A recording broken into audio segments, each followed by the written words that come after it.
All right, Coach Day, thank you. Thanks very much for spending a little time.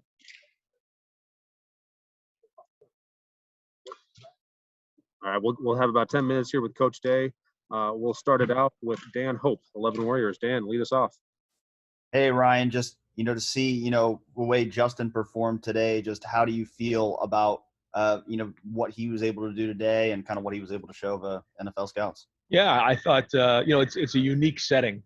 Not very often do you have anything where you're just out there with nobody but over 100 NFL personnel in a quiet indoor where you're just kind of throwing the ball with no pads on. And then as time goes on, you start to get into a rhythm. But early on, it's always that kind of awkward quietness.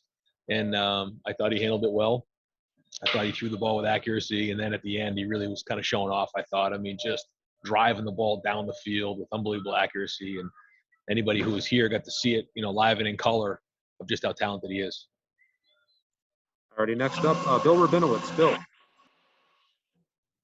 Yeah, how much have you talked to NFL teams about Justin and specifically the perceived criticism about the progressions and whether he goes through those quickly enough? Yeah, I haven't heard that from any of the NFL personnel that have asked me questions. I know there's some people maybe who are saying that in the media. I haven't spoken to them. But I think it's interesting. Certainly have a lot of respect for the guys who watch a lot of film and, see things. I know that there's certainly some out there that don't watch a ton of film. And it'll be interesting to see as we get closer to the NFL draft, actually where he goes. Because, what really matters is what the NFL GMs and presidents and head coaches and personnel people think in the organizations. And really, at the end of the day, it's how well he does in the NFL. He's going to end up on a team, and then once he gets there, he's going to have to produce. That's what it comes down to. But some of the stuff that I have read offhand doesn't seem to fit to me. But that's something that'll be worked out as we move forward. Thank you. All right, we'll go next to Austin Ward. Austin. Ryan, it seems like the one rolling to his left, the deep ball to CJ, is the one that people are latching onto as the big highlight from the day. Did you think that was Justin's best throw? And can you describe, as a former quarterback and quarterback's coach, why it's so challenging and more impressive? Well, yeah, as a former quarterback, I probably would have broken my hip trying to throw that one, going to his left and throwing it. It might have gone 75 yards in the air. I'm not sure. It just goes to show you how accurate he is downfield. He's the most accurate down the field passer I've seen. And that was probably just the most impressive looking at it. But he threw some really nice throws in the seam, strong, powerful balls. I think when you see his arm strength, he can make a 30 or 25-yard seam route look like it's a 12-yard throw because of how strong he is. And overall was, he didn't just sit in the pocket today too, which I liked. His routine, he had to, throw off balance a little bit and have to move his feet, and which is good because he wasn't worried about being perfect. And he kind of was just trying to play the game in his own way, which I appreciated. Alrighty, next we'll go to Tim May. Tim.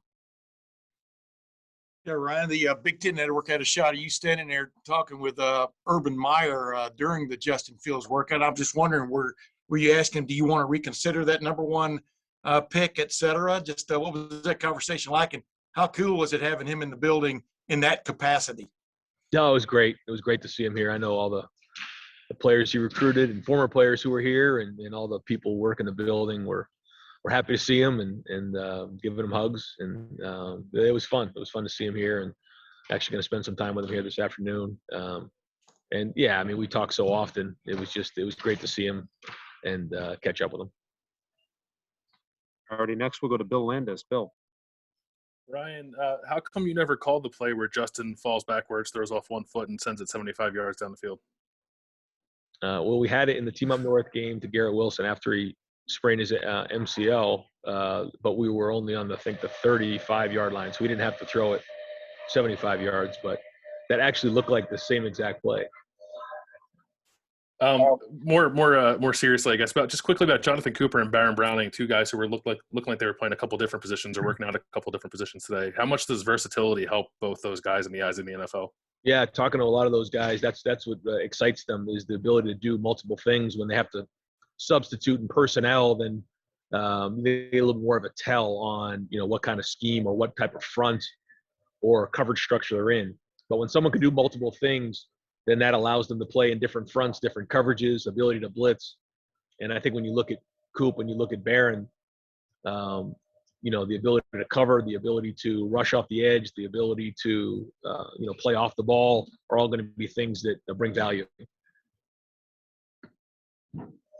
All righty, we'll go next to Patrick Murphy. Patrick. Ryan, aside from Justin, what was the most impressive thing you saw today from guys? No, I don't know if there was one thing. I think something like today, it's good for the guys to get out there and for the NFL personnel to see them move around in person. I think that their body of work and what they put on film certainly matters much more. But I thought that the guys, they all looked really good. I thought they spent some time on their diet and their bodies, and they moved around really well, all of them. And I think that because of that, I got a lot of really positive feedback from the NFL personnel that they were very, very impressed with our guys today. All right, we'll do two more for Coach Day. First one will go to Spencer Holbrook. Ryan, when you see the way that Wyatt and Josh both played through the last two seasons and now finding out they played through injuries, are you ever surprised to see where they're standing when you look at either like draft boards or when teams talk to you? Are you ever surprised with where they are? No, the one thing that surprises me sometimes is sometimes the draft boards, and then where I ask people where they have them, they don't always jive, which is interesting. And I think sometimes it's, people are given a grade, but that doesn't necessarily mean that's where they're going to get drafted because of need. And I say to these guys all the time, if you draft them, they're going to be in your organization for a long time. I said that about Terry McLaurin. I said that about several guys, and it's the truth. These guys are just, they do everything the right way, and what kind of value each NFL team puts on them, I mean, that's their business. That's up to them. But I know that they're going to have great careers in the NFL. I have no doubt about that. All righty, and last question for Coach Day to Jeff Hathhorn. Jeff. Hey, Ryan. You only had him for a short period of time, but what are NFL teams getting in Trey Sermon? You're getting a guy who doesn't have a lot of mileage as a running back, which I think is a huge plus because, he was injured there and didn't have a ton of carries, split some time at OU. And then, somebody who really came on this year and, the Northwestern game and the Clemson game, and really that was when he really carried the ball a lot for us. So he's young in terms of the amount of carries he's had. I think you're also, getting somebody who's very versatile. If we had more time in the spring or in the preseason, we would have done more with him out of the backfield, because especially on third down, because he's very good out of the backfield catching the ball.